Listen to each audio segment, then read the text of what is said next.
ప్రారంభించాలి.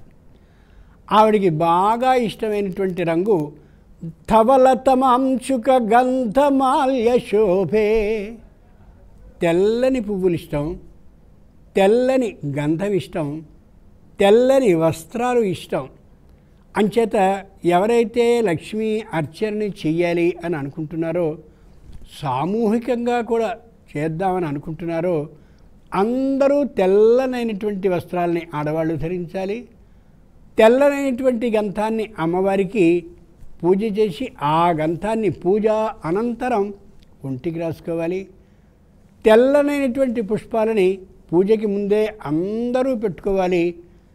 ఆ తెల్లని జాతి రంగు పుష్పాలతోనే అమ్మవారికి పూజని కూడా చేయాలి. బాగా ఆలోచిస్తే తెలుస్తుంది అది. తర్వాత అమ్మవారికి ఇష్టమైనటువంటిది ఫలాల్లో నాలికేరం, దాన్నే నారికేళం అంటుంటారు, కానీ నిజానికి నాలికేరము అనాలి సంస్కృతంలో. కొబ్బరికాయ. ఎందుకని? ఏ కొబ్బరికాయ ఉందో అది ఫలం అవుతుంది.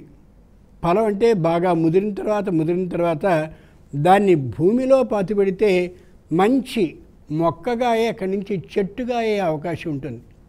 మిగిలినటువంటి దేనికి ఆ అవకాశం లేదు. ఓ అరటిపండుని భూమిలో పాతిపెడితే కుళ్ళిపోతుంది. అలాగే దేన్ని పాతిపెట్టినా కూడా అది కాదు. నాలికేరం ఈ కొబ్బరికాయని మాత్రమే బాగా ముదిరిన తర్వాత అలా భూమిలో పెట్టినట్టయితే ఖచ్చితంగా మంచి మొక్కై అక్కడి నుంచి వృక్షమై అనేకమైనటువంటి ఫలాలని కాస్తుంది.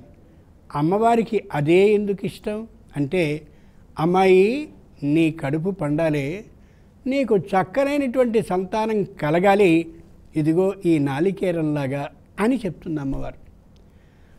వివాహంలో కూడా చక్కనైనటువంటి కొబ్బరి బొండాన్ని తెస్తూ అమ్మాయి అలా పెళ్లిపీటల మీద కుడికాలు ముందు పెట్టి ఆ తర్వాత కూర్చుంటుంది. ఎందుకని?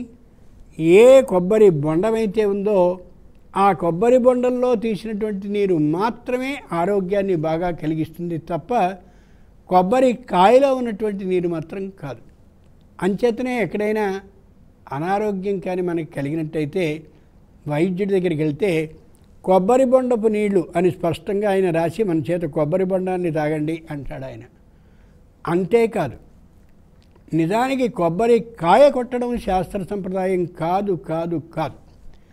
తిరుమల తిరుపతి దేవస్థానంలో కానీ లేదా కాళహస్తీశ్వరుని యొక్క ఆలయంలో కానీ ఇంకా ఎక్కడ ఆలయాలు ఉన్నాయో అక్కడ కానీ చూడండి, అభిషేకాన్ని చేసేటటువంటి సందర్భంలో కొబ్బరి బొండం యొక్క ఆ పై భాగాన్ని తొలగించి దాంట్లో ఉండే ఆ నీటితోనే అభిషేకం జరుగుతూ ఉంటుంది తప్ప కొబ్బరికాయని కొట్టి మాత్రం సరైంది కాదు.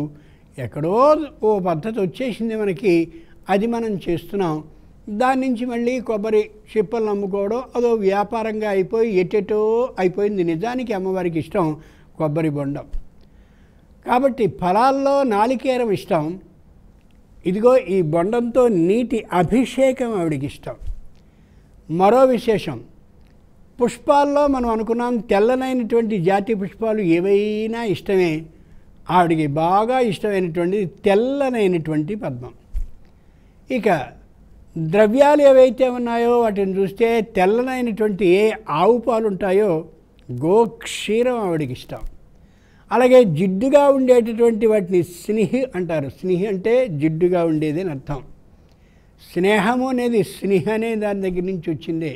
అంటే ఇద్దరు అలా అతుక్కుపోయి ఉండేటటువంటి లక్షణం ఎక్కడైతే ఉంటుందో దాన్ని స్నేహము అంటారు. అంచేత ఆవు నెయ్యి ఏదైతే ఉందో గోఘృతం అంటారు, అది ఆవిడికి